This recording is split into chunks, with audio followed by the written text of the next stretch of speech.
اللهم صل على محمد وعلى آل محمد كما صليت على إبراهيم وعلى آل إبراهيم في العالمين إنك حميد مجيد. قال الله تبارك وتعالى في كلامه المجيد: أعوذ بالله من الشيطان الرجيم. بسم الله الرحمن الرحيم. وقضى ربك ألا تعبدوا إلا إياه وبالوالدين إحسانا إما يبلغن عندك الكبر أحدهما أو كلاهما فلا تقل لهما أف ولا تنهرهما وقل لهما قولا كريما واخفض لهما جناح الذل من الرحمة وقل رب ارحمهما كما ربياني صغيرا. اللہ تبارک و تعالی نے کلام مقدس کی ان آیات مبارکہ میں جو سورۃ الاسراء کی آیات ہے، توحید الوہیت اور اطاعت والدین کے بارے میں ارشاد فرمایا ہے. جیسے اس سے پہلے آپ پڑھ چکے ہیں، اللہ تبارک و تعالیٰ نے ارشاد فرمایا تھا کہ جب ہم کسی قوم کو، کسی بستی والوں کو ہلاک کرتے ہیں تو ان کے بڑے لوگوں کو ہم اطاعت کا حکم دیتے ہیں، لیکن وہ میری نافرمانیوں پہ کمر بستہ ہو جاتے ہیں، اور جب وہ نافرمانیوں میں حد سے نکل جاتے ہیں اور اللہ کی حجت پوری ہو جاتی ہے تو پھر ان پہ اللہ کا عذاب نازل ہوتا ہے، پھر ہم ان کو ہمیشہ کے لیے مٹا دیتے ہیں. پھر اس کے ضمن میں اللہ نے تنبیہ فرمائی کہ نوح علیہ السلام کے بعد سے لے کر جتنی قومیں گزری ہیں ان پہ نظر ڈال لو کہ قوم نوح علیہ السلام نے جب نافرمانی کی تو ان پہ طوفان آیا. اس کے بعد قوم عاد ہے، اس پہ اللہ نے ہوا مسلط فرما دی. قوم ہود ہے، قوم عاد ہے، قوم ثمود ہے، قوم لوط ہے، قوم موسیٰ علیہ السلام ہے، بنو اسرائیل ہیں، ان سب پہ اللہ کے عذاب آئے. تو تم بھی ان کے واقعات پڑھ کے عبرت حاصل کرو. قل سیروا فی الارض فانظروا، تدبر کرو، غور کرو کہ وہ کیوں ہلاک ہوئے، اور جن گناہوں کی وجہ سے اور نافرمانیوں کی وجہ سے وہ پہلی قومیں ہلاک ہو چکی ہیں، تو کیا تم اگر وہ نافرمانیاں کرو گے تو تمہیں چھوڑ دیا جائے گا؟ اکفارکم خیر من اولئکم، کیا اس دور کے کافر ان سے زیادہ بہتر ہیں؟ ام لکم براۃ فی الزبر، یا تمہارے لیے کوئی پروانہ ہے لکھا ہوا کہ تم جو مرضی آئے کرو تمہیں خدا کچھ نہیں کہے گا؟ یہ تو ایک فرق ہے کہ پہلی قوموں پہ عذاب آسمانوں سے نازل ہوتے تھے اور اس عذاب میں اس پوری امت کو مٹا دیا جاتا تھا. جیسے کہ قرآن پاک فرماتا ہے اما عاد فاہلکوا بريح صرصر عاتیۃ، کہ قوم عاد پہ نظر ڈالو، ہم نے ان کو ایک سرکش ہوا، ایک تیز ہوا سے ہلاک کیا. سخرها علیہم 7 لیال و8 ایام حسوما، یعنی ہم نے 7 رات اور 8 دن متواتر ان پہ ہوا چلائی. فتر القوم فیہا صرعا، اللہ نے فرمایا کہ دیکھا تم نے ان کا کیا حشر ہوا تھا کہ ہوا اوپر لے کے مرد گردن توڑ دی. ایسے پڑے ہوئے تھے کہ انہم اعجاز نخل خاویہ، جیسے کھجوروں کے ٹنڈ پڑے ہوئے. وَهَلْ تَرَىٰ لَهُم مِّن بَاقِيَةٍ، کیا ان کی نسل کا کوئی ایک بھی بچ گیا؟ قوم فرعون کو اپنی قوت پہ، اقتدار پہ، آمریت پہ بڑا ناز تھا. حتیٰ کہ فرعون دعوی خدائی کر بیٹھا، انا ربکم الاعلی۔ لیکن جب اللہ تبارک و تعالیٰ کا قہر آیا تو فرعون کو بجنود ہی، اس کے تمام لشکر کے ساتھ، اور اسی دریا میں ہم نے اس کو غرق کیا جہاں سے موسیٰ علیہ السلام کو خیریت سے ہم نے نکال لیا۔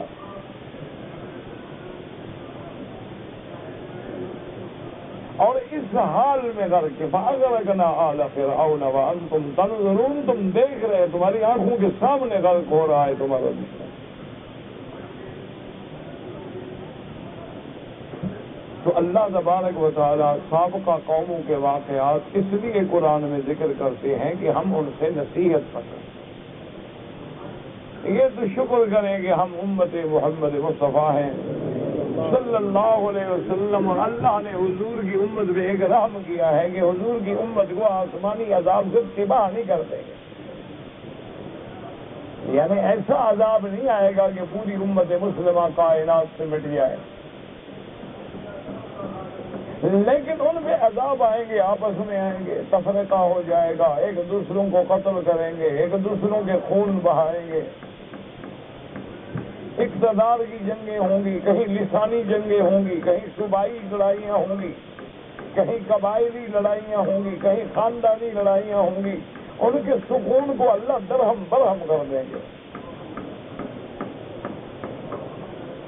1400 سال پہلے حضور پاک نے فرمایا کہ میری امت میں ایسا وقت آئے گا کہ قتل کرنے والے کو یہ پتہ نہیں ہوگا کہ میں قتل کیوں کر رہا ہوں، اور مقتول کو یہ پتہ نہیں ہوگا کہ مجھے کس جرم میں بھی گولی ماری گئی۔ یعنی نہ قاتل کو پتہ ہے نہ مقتول کو پتہ ہے، لیکن دونوں عذاب میں مبتلا۔ تو ان ساری واقعات کو عبرت کے لیے پیش کیا گیا، اور اس کے بعد پھر اللہ نے ارشاد فرمایا تھا قرآن میں کہ اب بھی غور کر لو، ہمارے پاس تو دونوں خزانے ہیں، جو دنیا چاہتا ہے ہم دنیا دے دیتے ہیں، وَمَا لَهُ فِي الْآخِرَةِ مِنْ خَلَاقٍ، پھر اس کا آخرت میں کوئی حصہ نہیں ہوتا، اور جو ہم سے آخرت مانگتا ہے ہم اس کو آخرت کی بھلائیاں دیتے، دنیا میں چاہے وہ تنگی ترشی سے گزار لے لیکن آخرت اس کی روشن ہو جاتی ہے۔ اسی طرح فرمایا کہ ہم دونوں کو دیتے جاتے ہیں کہ تم دنیا مانگتے ہو لے لو، تم آخرت چاہتے ہو تو لے لو۔ ایسے بھی خوش نصیب ہوتے ہیں جن کو دنیا اور آخرت دونوں کی بھلائیاں دیتے ہیں۔ اسی لیے ہمیں آقا نے طواف میں رکن یمانی سے حجر اسود تک جو دعا سکھائی ہے وہ ایک عظیم مختصر اور جامع دعا ہے کہ ربنا آتنا فی الدنیا حسنۃ وفی الآخرۃ حسنۃ، کہ اللہ ہمیں دنیا کی بھی بھلائیاں عطا فرما اور آخرت کی بھی بھلائیاں عطا فرما، اور وقنا عذاب النار، اور جہنم کے عذاب سے نجات پاؤ۔ ان ساری چیزوں کے بعد اللہ تبارک و تعالی نے فرمایا کہ میرے بندے اس بات پہ تدبر کرو اور غور کرو کہ آخر اللہ نے اتنی بڑی کائنات جو بنائی ہے اور تمہیں پیدا کیا ہے تو کوئی مقصد تو ہے۔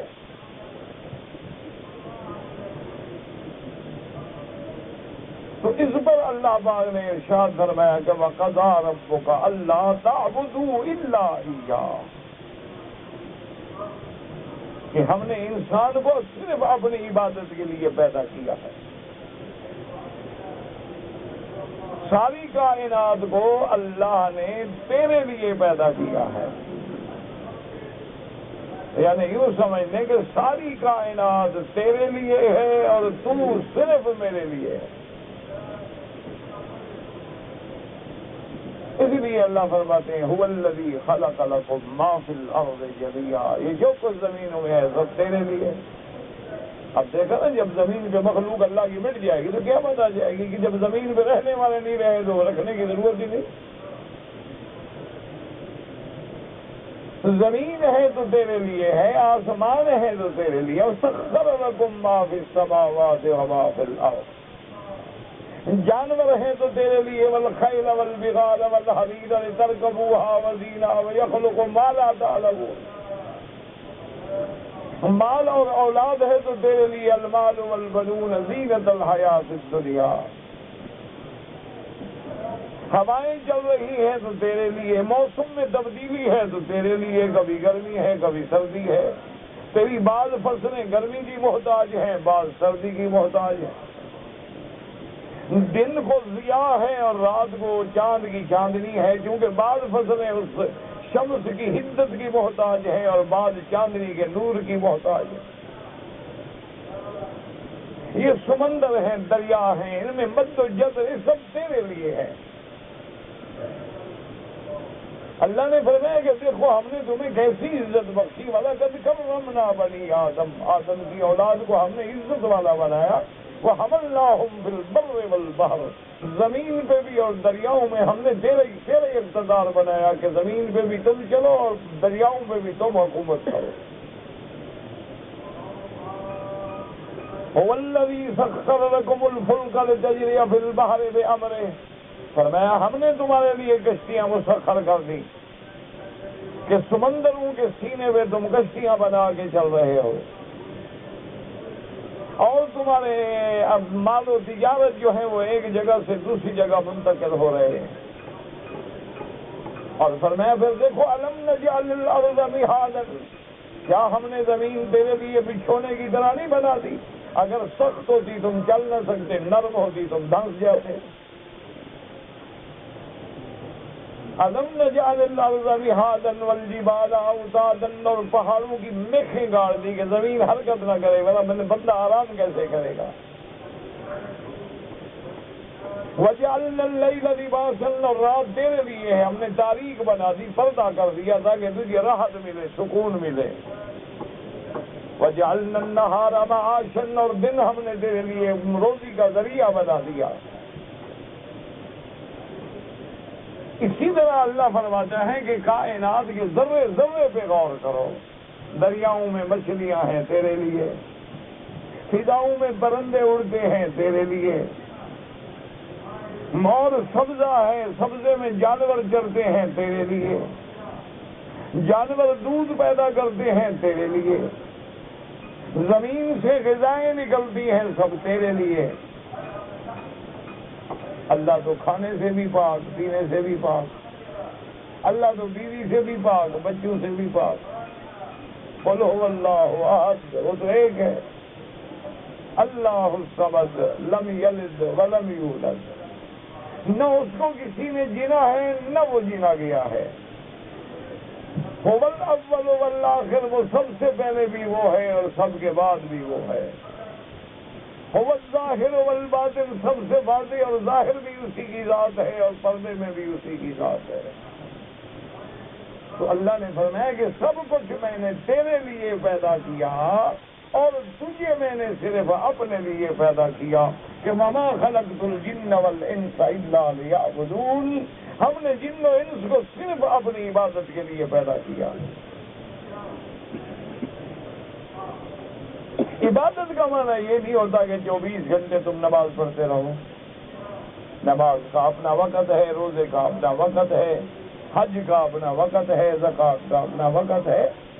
اصل عبادت کا معنی ہے بندگی، کہ جب تم اس کے فرمان کے تابع ہو، ہر بات حکم کی تعمیل کر رہے ہو، عبادت.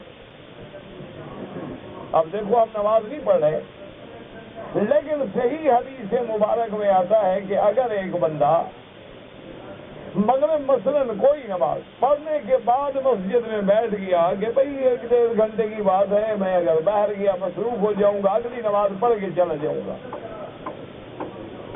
تو صحیح حدیث مبارک میں ہے کہ اگر بندہ ایک نماز پڑھ کے دوسری نماز کے لیے بیٹھا رہے مسجد میں، اللہ فرماتے ہیں ملائکہ لکھتے رہو میرا بندہ نماز پڑھ رہا ہے. اللہ میاں وہ تو بیٹھا ہوا ہے، باتیں کر رہے ہیں، فرمایا بیٹھا تو نماز کے لیے ہے. کیونکہ تم بیٹھا ہے تو یہی تیری عبادت ہے. تو نماز کے لیے گھر سے چل کے آ رہا ہے، تیرا ہر قدم عبادت ہے. تو تجارت کر رہا ہے، اس میں جھوٹ نہیں بول رہا، عبادت ہے. تو سیاست کر رہا ہے اور عوام کی خدمت کر رہا ہے، وہ بھی عبادت ہے۔ تو غریبوں کا خیال کر رہا ہے، یہ بھی عبادت ہے۔ تو بیواؤں اور یتیموں کی نگرانی کر رہا ہے، یہ بھی عبادت ہے۔ اس لیے فرمایا کہ میرے بندے، میں نے تمہیں صرف اپنے لیے پیدا کیا ہے، اور اسی وعدے کو دہرانے کے لیے ابھی ہم عالم ارواح میں تھے، اللہ نے وہاں ہم سے وعدہ لیا، الست بربکم قالوا بلا، تو ہی ہمارا رب ہے۔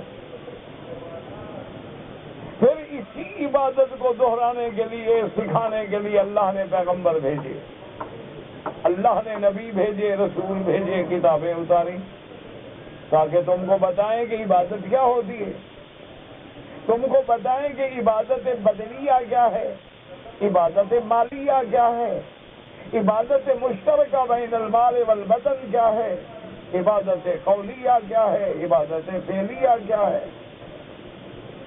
ان کو سمجھانے کے لیے اللہ نے پیغمبر بھیجے، اور اس کے ساتھ پھر اللہ نے ہمیں اتنی عظیم نعمتوں سے نوازا کہ ہوا سے خمس دیے اور سب کے اوپر عقل دیا۔ کیوں؟ اگر ہمارا عقل نہ ہوتا تو ہم دین کیا سمجھتے؟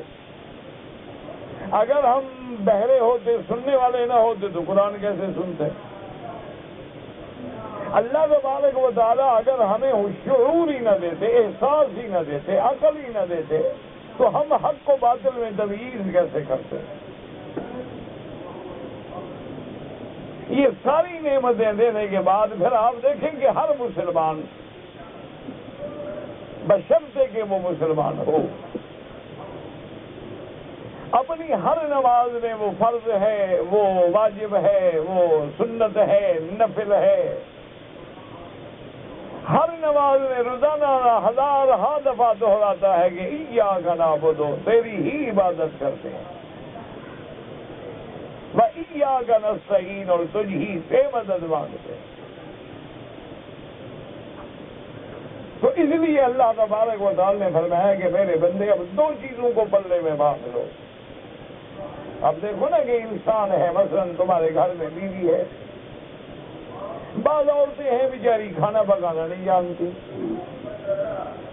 بعض عورتیں ہیں بیچاری سلائی کڑھائی نہیں جانتی گھر میں، بعض عورتیں ہیں بیچاری گھر کا صفائی اہتمام نہیں کرتی، سستی ہوتی ہے، غافل ہوتی ہیں، ماں باپ کے گھر میں لاڈ پیار میں بگاڑا ہوا ہوتا ہے۔ آدمی ہر چیز برداشت کر لیتا، عورت کتنی پھوہڑ ہو برداشت کر لیتا، عورت لباس کا خیال نہ رکھے برداشت کر لیتا ہے، خامد کے کپڑے وقت میں نہ ملے برداشت کر لیتا ہے، لیکن عورت جب عزت میں خیانت کرے تو کوئی مسلمان برداشت نہیں کرتا۔ اسی طرح میرا اللہ فرماتا ہے کہ میرے بندے، جب تو چھوٹے موٹے گناہ کرتا ہے میں معاف کر دیتا ہوں، لیکن جب تو میرا باغی بن جاتا ہے کہ میری عبادت کے بجائے قبروں پہ عبادت، میری منت کے بجائے قبروں پہ منت، میری نظر نیاز کے بجائے قبروں پہ نظر نیاز، میرے حکم کے بجائے غیروں کے احکام، میرے فرائض کے بجائے دوسروں کی باتوں پہ چلنا، قرآن و حدیث کو چھوڑ کے قوالیوں پہ بھاگنا، جب تو میرا باغی بن جاتا ہے پھر میں بھی معاف نہیں کرتا۔ کہ اب تم نے میری عبادت میں بھی حصے دار بنا لیے ہیں، کہ حج میں نے حکم دیا مینا میں آ کے قربانی کرو، اور تم مینا کے بجائے قبروں پہ جا کے اٹے گھٹے ذبح کرتے ہو۔ میں نے حکم دیا کہ سجدہ صرف میرے لیے ہوگا، لیکن تم غیروں کے سجدے بھی کرتے ہو۔ میں نے حکم دیا کہ بھائی اولاد دینے والا صرف میری ذات ہے، چاہوں تو لڑکا دوں، چاہوں تو لڑکی دوں، چاہوں تو جوڑے دوں، اور چاہوں تو بالکل نہ دوں، اور جب تمہیں لڑکا میں دیتا ہوں نام پیر بخش ہے، حسین بخش ہے، فقیر بخش ہے، پھر میں جب باغی بن جاتے ہو تو پھر میں معاف نہیں کرتا۔ اب اسی لیے دو چیزوں پہ توجہ کرو، ایک اللہ ہے جو خالق حقیقی ہے، فرمایا وَقَضَىٰ رَبُّكَ أَلَّا تَعْبُدُوا إِلَّا إِيَّاهُ، تیرے رب کا حکم ہے کہ اس کے سوا کسی کی عبادت، بس یہی ایک مسئلہ پلے باندھ لو کہ عبادت اللہ کے سوا کسی کی نہ ہو، بس ایک مسئلہ سیکھ لو باقی سارے گناہ دھل جائیں گے۔ صحیح حدیث مبارک ہے میرے مدنی سرکار کی، سرکار دو عالم رحمت مجسم سیدنا محمد الرسول اللہ صلی اللہ علیہ وسلم نے فرمایا کہ اللہ فرماتے ہیں میرا بندہ ان لقیتنی تو اس حال میں میرے پاس قیامت میں آئے کہ یہ ساری زمین تیرے گناہوں سے بھر گئی ہو، لیکن تو شرک نہ کرے، میں اتنی رحمت مغفرت لے کے تجھے ملوں گا۔ شرط ہے باغی نہ بن، شرط ایک ہے کہ تو اللہ کا باغی نہ بن، تو مشرک نہ بن۔ اسی لیے اقبال نے کہا تھا نا، پانی پانی کر گئی مجھ کو قلندر کی یہ بات، پانی پانی کر گئی مجھ کو قلندر کی یہ بات، تو جھکا جب غیر کے آگے نہ تن تیرا نہ من، تو اگر میرا نہیں بنتا نہ بن، اپنا تو بن۔ کتنی بڑی بات ہے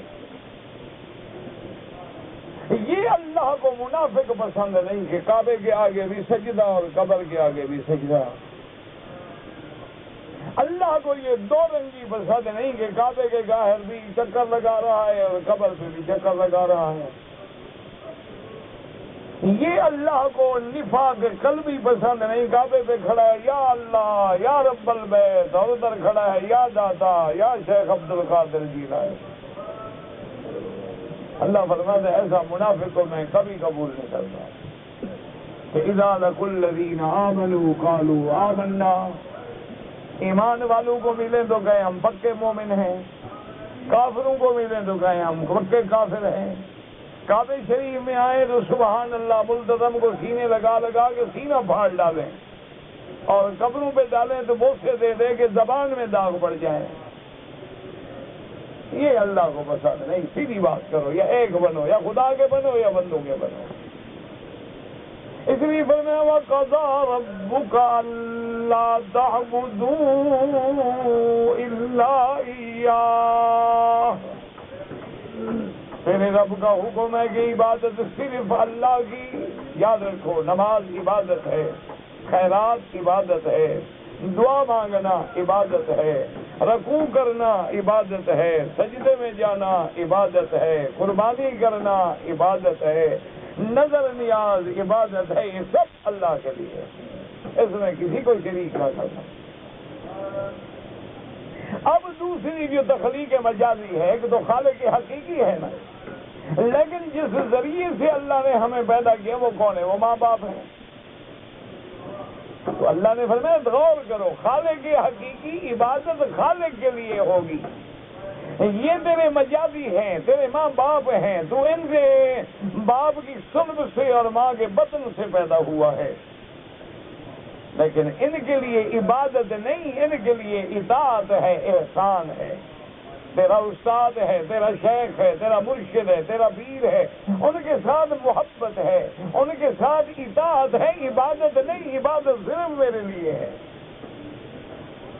اولیاء اللہ سے محبت کر، اولیاء اللہ سے تعلق رکھو، ان کے قبروں پہ جا کے ان کے لیے دعائیں مانگ، ان کے لیے اللہ تبارک و تعالیٰ سے درجات بلند کرنے کی دعائیں طلب کر، لیکن عبادت صرف اللہ کے لیے ہوگی۔ وَبِالْوَالِدَيْنِ إِحْسَانًا، اور والدین سے بھلائی کا سلوک۔ اسی طرح حدیث مبارک میں آتا ہے، حضور پاک نے فرمایا کہ والد کی رضا میں اللہ کی رضا ہے، اور والد کی ناراضگی میں اللہ کی ناراضگی ہے۔ اور اسی طرح ایک حدیث مبارک میں آتا ہے کہ جنت ڈھونڈنی ہے تو تیرے ماؤں کے قدموں کے نیچے تو جنت ہے۔ کیا مانا؟ اپنی ماؤں کو راضی کر لے، اپنی والدہ کی دعائیں لے لے، اور جب والدہ کی دعائیں ملیں گی تو جنت ہی جنت۔ اور اسی طرح ایک دفعہ حضور پاک صلی اللہ علیہ وسلم نے فرمایا کہ جس شخص کو والدین ملے اور وہ والدین کی فرما برداری نہ کرے وہ بھی ہلاک و برباد ہو گیا۔ اسی طرح ایک روایت میں آتا ہے کہ والدین کی دعا جو ہے اپنی اولاد کے حق میں ایسے ہے جیسے اللہ کا نبی امت کے لیے دعا مانگتا ہے. اور اسی لیے ایک روایت مبارک میں آتا ہے کہ والدین کی بد دعا سے بچنا. اگر والدین کے منہ سے اولاد کے لیے بد دعا نکل گئی تو اولاد برباد ہو جائے گی. اب اللہ نے ہمیں قرآن میں ایک عملی سبق سکھایا ہے. فرمایا وَقَضَىٰ رَبُّكَ أَلَّا تَعْبُدُوا إِلَّا إِيَّاهُ وَبِالْوَالِدَيْنِ إِحْسَانًا إِمَّا يَبْلُغَنَّ عِندَكَ الْكِبَرَ أَحَدُهُمَا أَوْ كِلَاهُمَا فَلَا تَنْهَرْهُمَا فَلَا تَقُل لَّهُمَا أُفٍّ وَلَا تَنْهَرْهُمَا وَقُل لَّهُمَا قَوْلًا كَرِيمًا. اللہ نے ارشاد فرمایا ہے کہ اگر تیرے والدین کی اطاعت احسان کا بھلائی کا کیا معنی؟ فرمایا کہ اگر تیرے والدین دونوں بوڑھے ہو گئے یا ایک بوڑھا ہو گیا یا تمہیں دونوں ملے یا ایک ملا فوت ہو گیا، فرمایا فلا تقل لهما اف، ماں باپ کے سامنے ہوں ہاں نہ کر، ماں باپ کے سامنے اگر مگر نہ کر، ماں باپ کے سامنے بالکل اطاعت رکھ، زبان بند رکھ. اور فرمایا فلا تقل لهما اف ولا تنهرهما، کیونکہ والدین بوڑھے ہو گئے، بڑھاپے میں آدمی کی عقل جو ہے وہ چھوٹی ہو جاتی ہے. والدین بوڑھے ہو گئے، وہ کبھی بات غلط منہ سے نکالتے ہیں. خبردار کبھی والدین کو جھڑک کے بات نہ کرنا، جب بھی بات کریں ادب سے بات کریں. ایک آدمی نے آ کے شکایت کی کہ یا رسول اللہ صلی اللہ علیہ وسلم، میں نے اتنی مال پیدا کیا، جائیداد پیدا کی، لیکن سب میرا والد مجھ سے لینا چاہتا ہے. کہا یا رسول اللہ کمایا تو میں نے، والد نے تو کچھ ہی نہیں کیا. پھر میں نے والد کی ہر خدمت کی ہے، لیکن اب وہ ساری جائیداد ہتھیانا چاہتا ہے. حضور پاک نے اس کے والد کو بلایا. اللہ کی شان دیکھیں گے، اس کے والد کے آنے سے پہلے جبریل اترے. انہوں نے کہا کہ یا رسول اللہ صلی اللہ علیہ وسلم، یہ بندہ جو آپ کی خدمت میں آ رہا ہے اس کی بات سن لیں، لیکن اس سے سوال کریں کہ وہ تیرے دل میں کیا ہے جو تو ابھی زبان پہ نہیں لایا. اس سے پوچھیں یا رسول اللہ، اپنے دل میں کچھ کہہ رہا ہے، زبان میں نہیں لایا ہے، اللہ نے حکم دیا ہے. وہ بندہ آ گیا. حضور پاک نے پوچھا کہ کیا بات ہے؟ اس نے کہا یا رسول اللہ میرا بیٹا ہے اور میں نے کہا بھی ہے مال جائیداد یہ ساری چیزیں میرے تصرف میں دو. حضور نے فرمایا اچھا اس بات کا تو بعد میں فیصلہ کریں گے. وہ آپ تم یہ بتاؤ تم دل میں کیا سوچتے آ رہے تھے جب میرے پاس آئے تھے؟ ابھی وہ تم نے زبان سے نہیں دہرایا، لیکن دل میں تم دہراتے آ رہے تھے کہ میں یہ کہوں گا اور یہ کہوں گا اور میں یہ عرض کروں گا، وہ بتاؤ.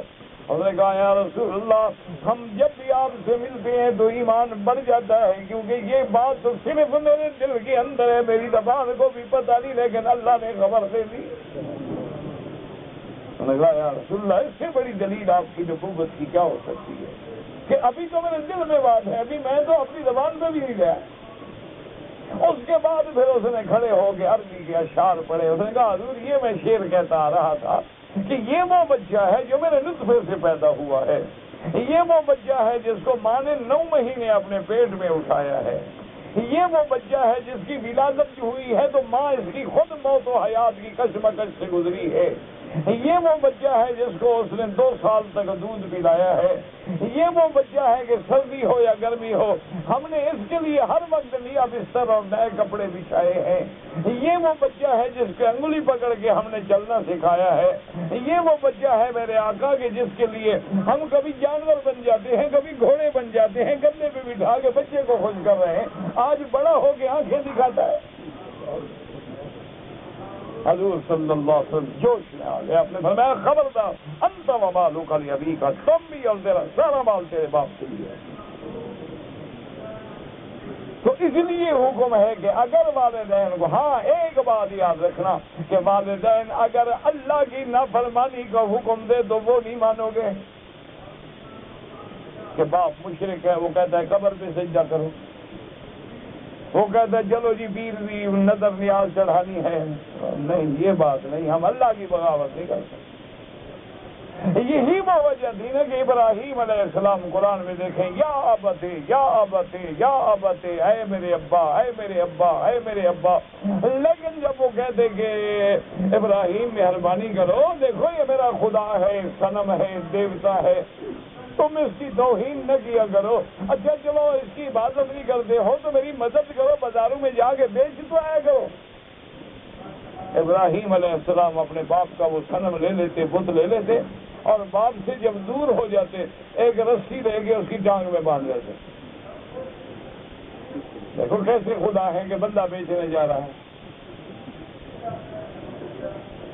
نہیں ایمان سے کہیں، ہندو یہ جتنی دیوی دیوتا، یہ قہر کی دیوی، مہر کی دیوی، کرشنا مرشنا، یہ رام، یہ جو بلائے ہیں، ایمان سے کہو خود بناتے ہیں یا خود بڑے بڑے اوپر سے اترتے ہیں؟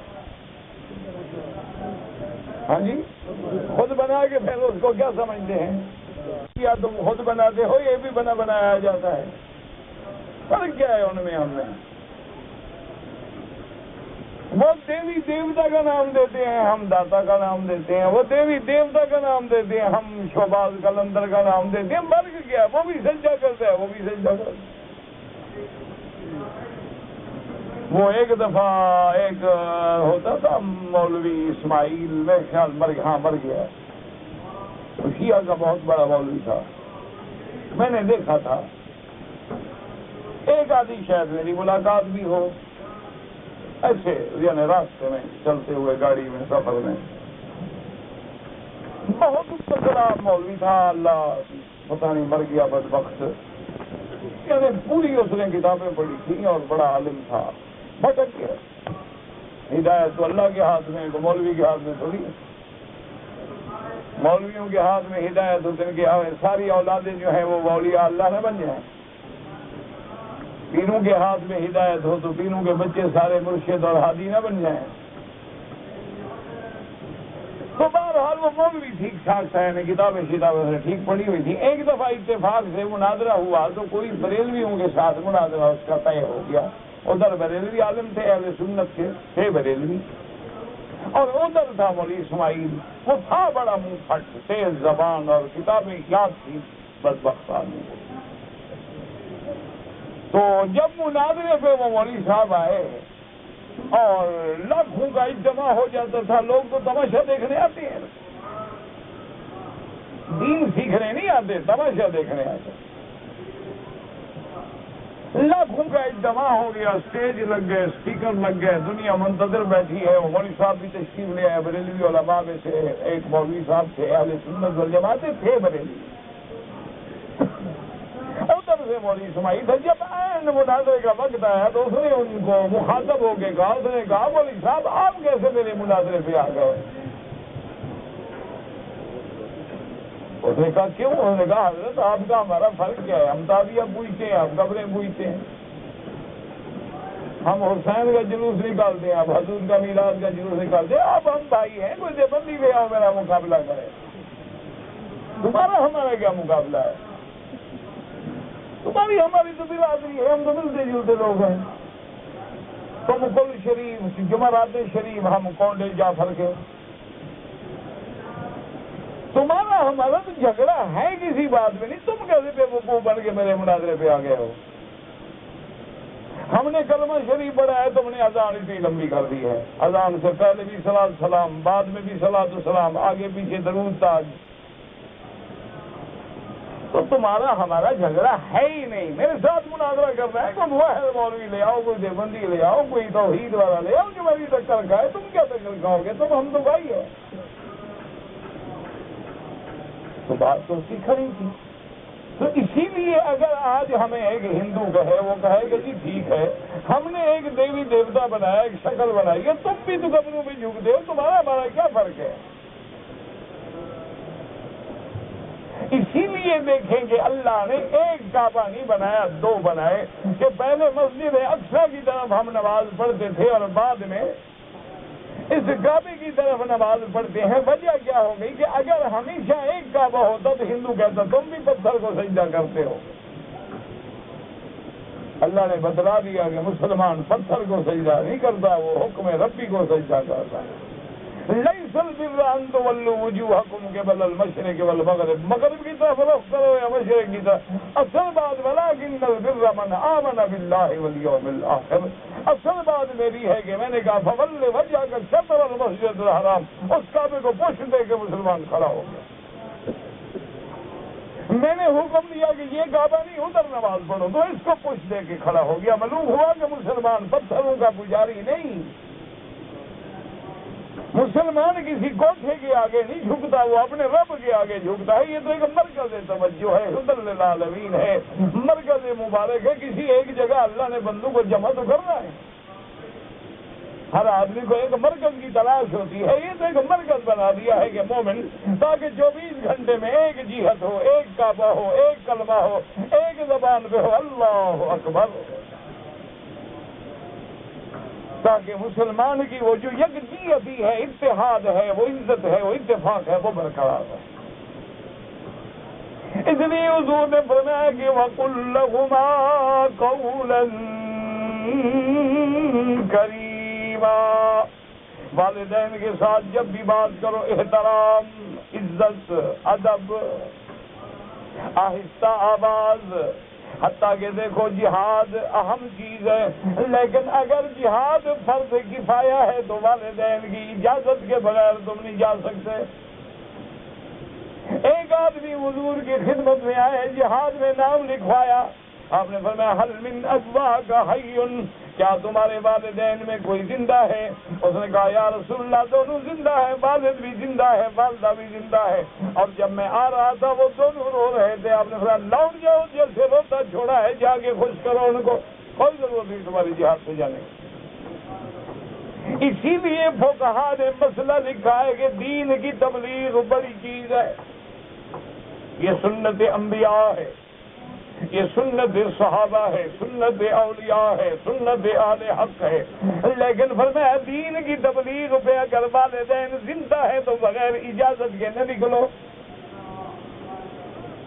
ہو سکتا ہے ان کو ضرورت پڑ جائے۔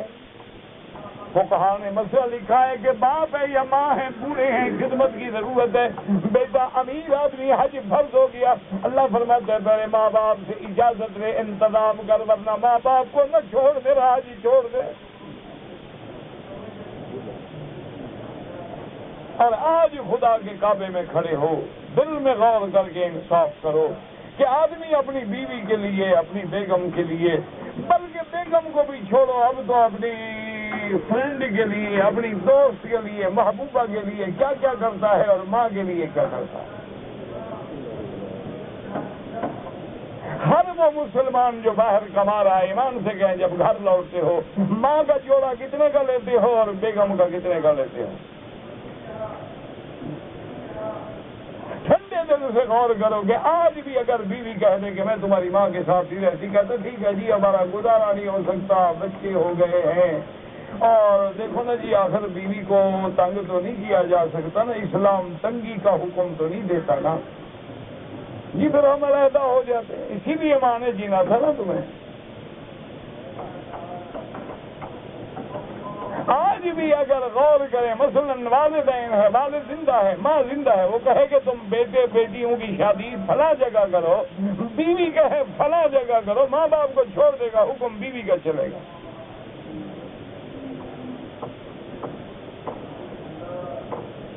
لیکن اس کا پتہ قیامت میں لگے گا، اس کا پتہ قبر میں لگے گا۔ بعض علماء نے لکھا ہے کہ جن پہ ماں باپ ناراض ہو ان کا خاتمہ ٹھیک نہیں ہوتا،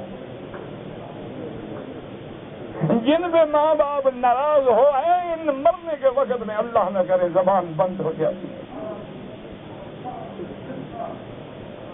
دعا کرو اللہ رحم کرے، اللہ ہمارے والدین پہ رحم فرما۔ یاد رکھو جو والدین فوت ہو گئے اب بھی راضی کر سکتے ہو، ان کے لیے خیرات کرو، ان کے لیے صدقات کرو، ان کے لیے مدرسے بناؤ، ان کے لیے مسجدیں بناؤ، ان کے لیے ٹھوس کام کرو۔ ایک ایک 2 روپے چلا دو گے کیا ہو جائے گا؟ 1 ریال سے کسی کا کوئی پیٹ بھر جائے گا؟ بہت ساری مسجدیں ہیں جہاں وضو کی جگہ نہیں، وضو خانے بنا دو۔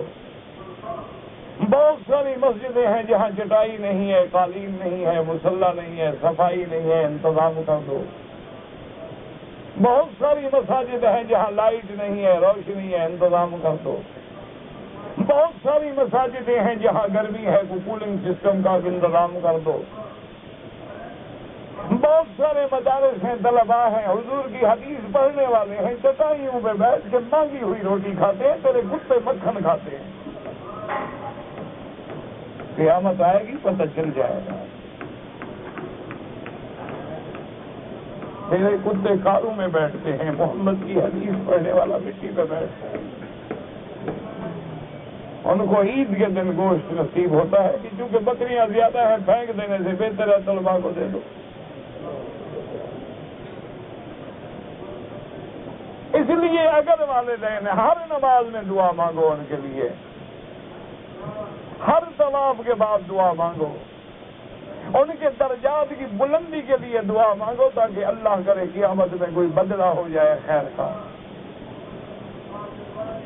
اور اگر زندہ ہے تو خبردار والدین کے سامنے کبھی گردن اونچی نہ کرنا۔ وَاخْفِضْ لَهُمَا جَنَاحَ الذُّلِّ مِنَ الرَّحْمَةِ۔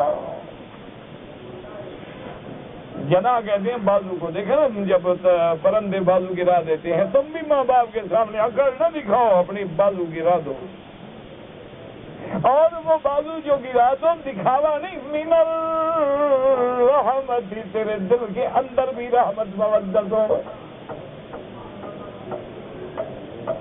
اور وہ رحمت کیسی ہو؟ وَقُلْ رَبِّ ارْحَمْهُمَا كَمَا رَبَّيَانِي صَغِيرًا۔ اللہ فرماتے ہیں ماں باپ کی باتوں پہ اکڑنے والوں غور کر، جب تو چھوٹا تھا تو کیسے تنگ کرتا تھا ان کو۔ اللہ اکبر، ایک دن تو غور کر لو نا کہ جب تم چھوٹے تھے تم کیسے تنگ کرتے تھے۔ اور ایک بات یاد رکھو، روایات میں بھی ہے، علماء اور محدثین نے بھی لکھی ہے، ہر گناہ کی سزا اللہ معاف کر دے یا آخرت میں دے، ماں باپ کی نافرمانی کی سزا دنیا میں بھی ملے گی اور آخرت میں بھی ملے گی۔ جنہوں نے اپنے والدین کو ستایا ہے انتظار کریں، ان کی اولاد آئے گی، پھر دیکھنا چلا کیا حشر ہوتا ہے۔ تو اس لیے علماء نے لکھا ہے قرآن و سنت کی روشنی میں کہ والدین کا جو مجرم ہے، والدین کا جو نافرمان ہے، والدین کا جو غدار ہے، اس کو اللہ دنیا میں بھی پکڑ لیتے ہیں۔ تو ان آیات مبارکہ میں ہمیں 2 سبق دیے گئے کہ ایک عبادت رب کی، اطاعت والدین کی، اور اطاعت والدین جو ہے وہ عبادت رب کے مخالف نہ ہو۔ اسی لیے حضرت لاہوری فرماتے تھے کہ اللہ کا دین سمجھنا ہو تو بڑا آسان ہے کہ عبادت خدا کی ہو اور اطاعت محمد مصطفیٰ کی ہو اور رحم اللہ کی مخلوق پہ ہو۔ بس یہ 3 چیزیں دماغ میں آ جائیں تو گویا سارا اللہ کا دین آ گیا۔ اللہ تبارک و تعالیٰ آپ کو بھی مجھے بھی اپنے والدین کی اطاعت نصیب فرمائے اور نافرمانیوں سے بچائے، جو ہم نے گستاخیاں کی ہیں اللہ معاف فرمائے، اور اللہ ہماری اولادوں کو صالح بنائے، ظاہری باطنی روحانی جسمانی مرضیں بیماریاں پریشانیاں مشکلات سب اپنی رحمت سے دور فرمائے۔ اور دعا کرو، حضور دعا کرتے تھے اللہم بلغنا رمضان کما بلغتنا شعبان کہ یا اللہ جیسے تو نے شعبان کا مہینہ نصیب فرمایا ہمیں رمضان بھی نصیب فرما، اور رمضان کے برکات و ثمرات بھی نصیب فرما، رمضان کا قیام و صیام بھی نصیب فرما، اور رمضان میں حیا بھی نصیب فرما، اور یا اللہ رمضان کا مہینہ مسلمانوں کے لیے یوم الفرقان اور عزت و غلبے کا مہینہ بنا دے۔ رمضان میں اگر بدر میں ملائکہ اتر سکتے ہیں تو اب بھی ملائکہ اتر سکتے ہیں اور کافروں پہ تیرا قہر ٹوٹ سکتا ہے۔ یا اللہ اپنے دشمنوں کو نیست و نابود کر دے، دین کے مٹانے والوں کو مٹا دے، اسلام کے مٹانے والوں کو مٹا دے، مساجد و مدارس کے مٹانے والوں کو مٹا دے، مسلمانوں کے خون سے ہولی کھیلنے والوں پر اپنا قہر نازل فرما دے۔ وما ذلک علی اللہ بعزیز، اللہ کے آگے کیا مشکل ہے۔ دعا کیا کرو، فلسطین ہے، شیشان ہے، کشمیر ہے، مسلمان جہاں ہے بہت بڑے امتحان سے گزر رہا ہے۔ اللہ اکبر، بالکل غافل ہو گئے ہیں، اور جیسے پتہ نہیں کوئی ایسا ہمیں سامری کی لوری نے سلا دیا ہے، ہر آدمی اپنی اپنی غفلت میں ہے، عیش میں ہے، لذت میں ہے، بھول چکا ہے کہ ہمارا کوئی بھائی ہے۔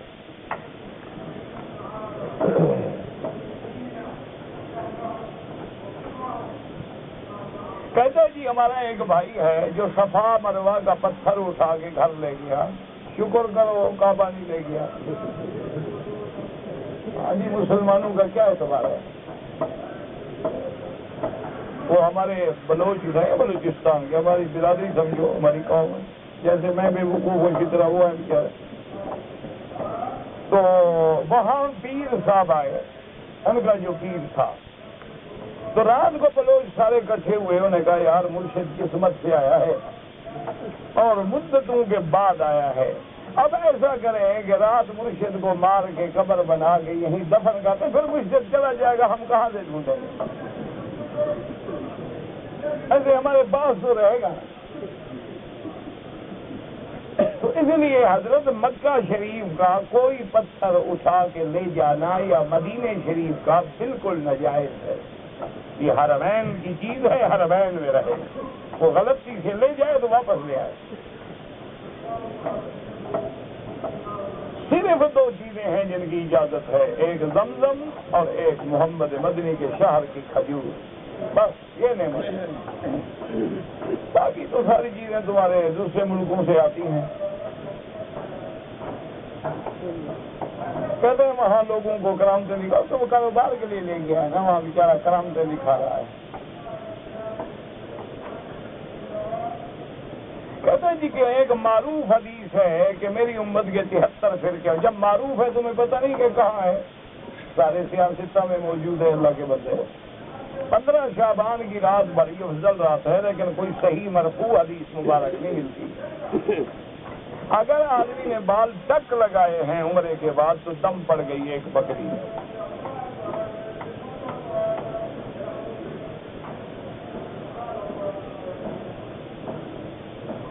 ایک آدمی ایک نیکی کی تلاش کرے گا، لیکن وزن کے بعد تو اس کا وزن ہوگا۔ تلاش کرنا تو الگ بات ہے، وزن کرنا الگ بات ہے۔ تلاش کرنے سے یہ کہا کہ اللہ گننے کا حکم دیں گے، فمن ثقلت موازینہ، یہ تو قرآن ہے، میں قرآن کو بدل دوں۔ قرآن کہتے ہیں والوزن یومئذ الحق، قیامت میں وزن ہوگا۔ فمن ثقلت موازینہ فأولئک هم المفلحون ومن خفت موازینہ فأولئک الذین خسروا انفسهم۔ قرآن ہے اللہ کے بندے، ایسا عقل نہ لڑایا کرو کہ قرآن کے خلاف ہو جائے۔ ہمارا ملک میں بیل بکرے کو خصی کر دیتے ہیں، کوئی بات نہیں۔ آج میں اخبار میں پڑھ رہا تھا یورپ میں تو مرد بھی ہوتے ہیں خصی۔ اللہ جی، اگر ایک آدمی اپنی بیوی سے دوبارہ ملنا چاہے، افضل ہے کہ درمیان میں غسل کرے، نہیں تو وضو کر لے، نہ بھی کرے تو جائز ہے، یعنی افضل ہے۔ زمزم کا پانی جو ہے اگر آدمی علاج کے لیے اپنے سطر پہ ڈالے کوئی حرج نہیں، ہر بدن پورے پہ ڈال سکتا ہے۔ میری والدہ فوت ہو گئی، جن کے والد والدہ فوت ہو گئے، اللہ ان کی قبروں کو باغ جنت بنائے اور اللہ ان کے درجات بلند فرمائے۔ اللہ کہتا ہے جی بعض لوگ زمزم کی چادریں بھگو کے لے جاتے ہیں، لے جائے، لیکن مسئلہ کوئی نہیں، حکم کوئی نہیں، نہ کبھی حضور پاک نے فرمایا نہ صحابہ نے۔ لوگ لے جاتے ہیں کہ چلو بھی برکت کا پانی ہے، مسئلہ نہیں۔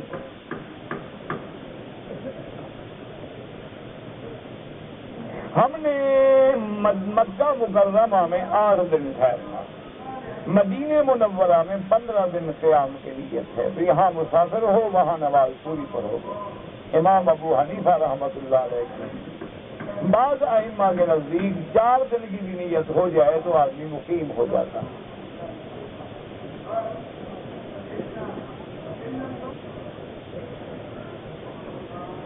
ایک عورت جب پاکستان سے آئی، نیت کر کے آئی، لیکن ایام حیض سے یہاں مکے میں آ کے ہوٹل میں رہی، جب 7 دن پورے ہو گئے تو عمرہ کر لیا۔ دیکھنا یہ پڑے گا کہ اس کی عادت کتنے دن کی تھی۔ اگر اس کی عادت 7 دن کی تھی اور 7 دن گزر گئے، بدن صاف ہو گیا، غسل کر لیا، عمرہ کر لیا، کوئی حرج نہیں، کوئی جرمانہ۔ لیکن 7 دن کی عادت تھی اور 5ویں دن عمرہ کر لیا تو ایک دم دینی پڑے گی، ابھی تو پاک ہی نہیں ہوئی۔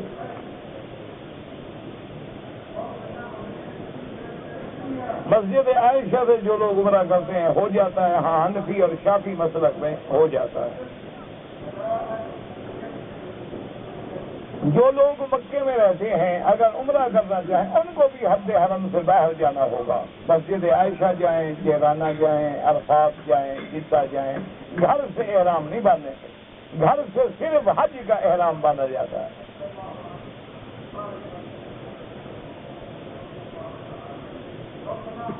بیوی کی سوتیلی، بیوی کی بھانجی سے تو شادی نہیں کر سکتے کیونکہ خالہ بھانجی کسی نہیں ہو سکتی، تو بیوی کا کوئی حرج نہیں۔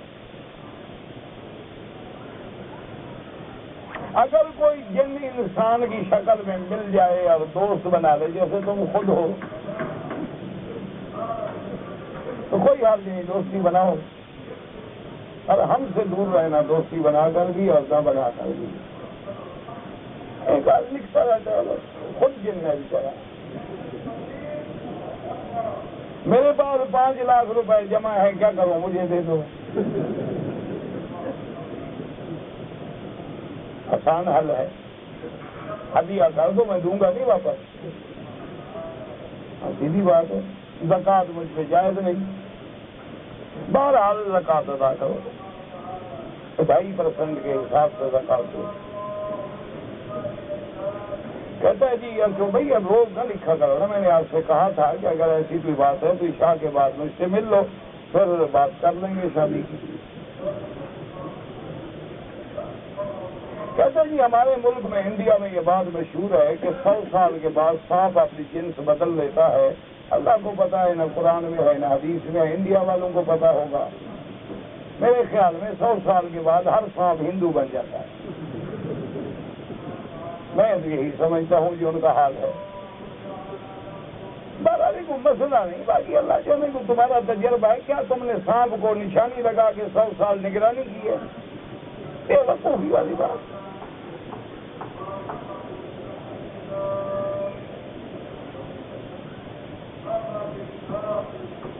کہتے ہیں جی کہ ایک آدمی نے شادی کی، 8 مہینے کے بعد بچہ پیدا ہو گیا، تو اب وہ بیوی پہ شک کرتا ہے، بھائی اللہ کے بندے بچہ تو 6 مہینے کا بھی پیدا ہو سکتا ہے،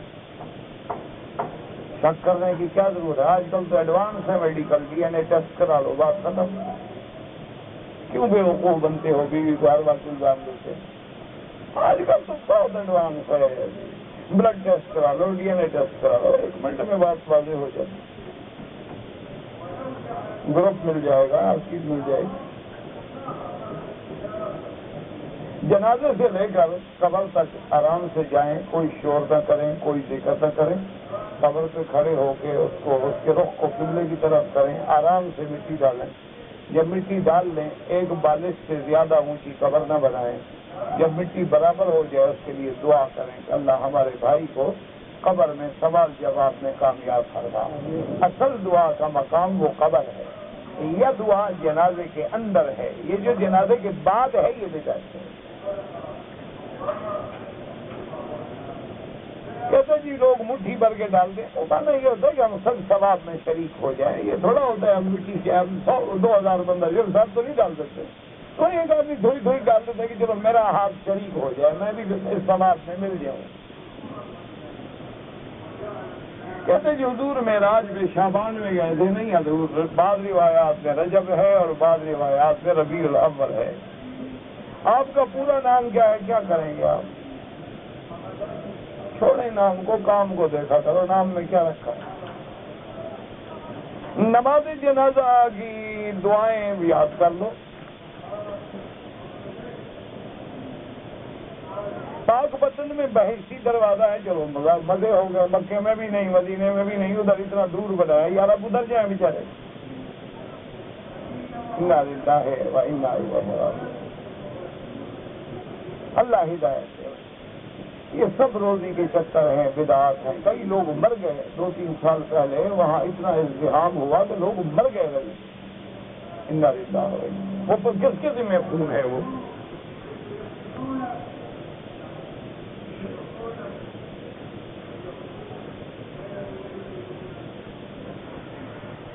میرے ماموں نے مجھے رقم دی، پھر کہا کہ مسجد کو دے دو، جو کہا دے دو مسجد کو، اور کیا ہے۔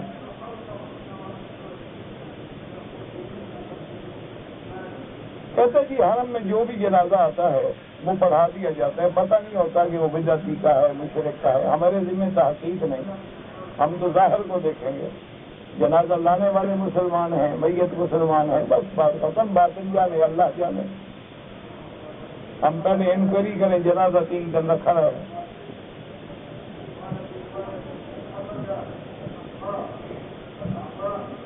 تخنے جو ہیں وہ ننگے ہونے چاہیے، یعنی چاہے ثوب ہے یا ثوب ہے یا پاجامہ ہے یا شلوار ہے، تخنے نہ ڈھکیں۔ تخنے ڈھکیں گے تو اللہ کے نبی نے بڑی سخت وعید ہے۔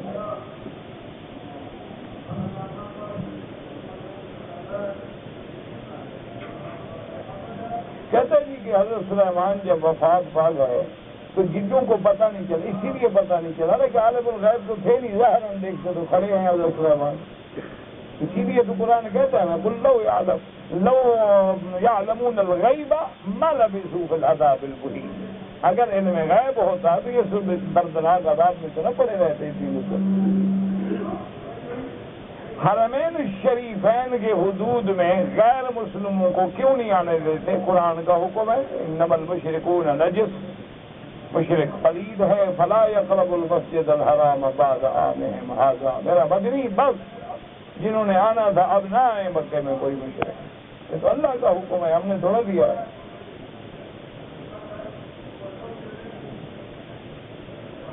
نمازی کے آگے نہ گزریں، حرم میں لوگ مجبور ہیں لیکن گزریں تو سجدے کی جگہ سے دور گزریں۔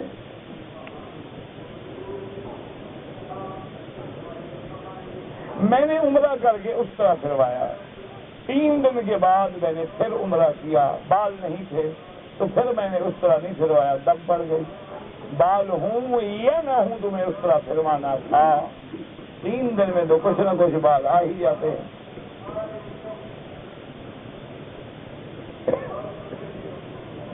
میں مدینہ منورہ زیارت کے لیے جانا چاہتا ہوں، واپسی پہ امام ابو حنیفہ رحمۃ اللہ علیہ کے نزدیک عمرہ کرنا ضروری ہے ورنہ دم ہو جائے گی۔ امام احمد بن حنبل رحمۃ اللہ علیہ فرماتے ہیں کہ عمرے کی نیت ہی نہ ہو، کاروبار ہے اور کوئی کام ہے تو کوئی حرج ہی نہیں، وہ بھی یہ نہیں کہتے کہ عمرہ نہ کرو، سب کہتے ہیں عمرہ کرو، یعنی ان کے نزدیک جرمانہ نہیں ہوگا، امام صاحب کے نزدیک جرمانہ بھی دم بھی ہو جائے گا۔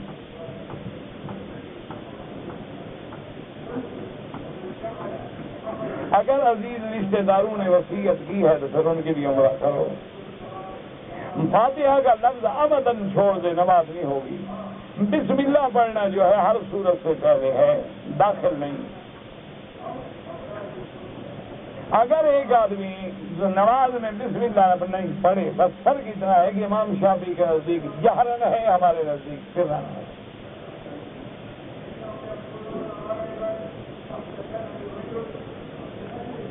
یہ سوال پہلے ہو چکا ہے۔ کہتے جی کہ گجرات کے علاقے میں مسجدوں کا محراب جو ہے وہ 90 ڈگری پہ ہے، جبکہ قبلہ نما کے مطابق قبلہ 120 ڈگری پہ۔ یہ ڈگریوں میں نہ پڑھو، اسی لیے اللہ نے فرمایا فَوَلِّ وَجْهَكَ شَطْرَ الْمَسْجِدِ الْحَرَامِ، اللہ نے شطر الکعبہ نہیں کہا، یہ سارا مکہ جو ہے مسجد الحرام ہے، جہاں بھی رخ آ جائے نماز ٹھیک ہو جائے گی۔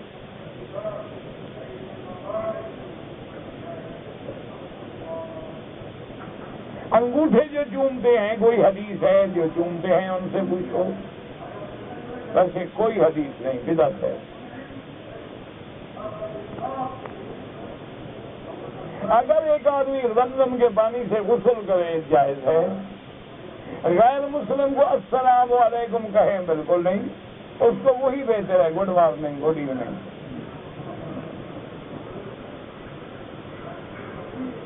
نماز کی سنتیں چھوڑنے والا ایک دن فرضوں سے بھی محروم ہو جائے گا، سنت نہ چھوڑا کرو حضور کی۔ اسراء اور معراج ایک ہی رات میں ہوا ہے، اسراء زمین کا سفر، معراج آسمانوں کا سفر۔ ربنا تقبل منا انك انت السميع العليم وتب علينا انك انت التواب الرحيم، استر عيوبنا واولادنا فرج همومنا برحمتك يا ارحم الراحمين۔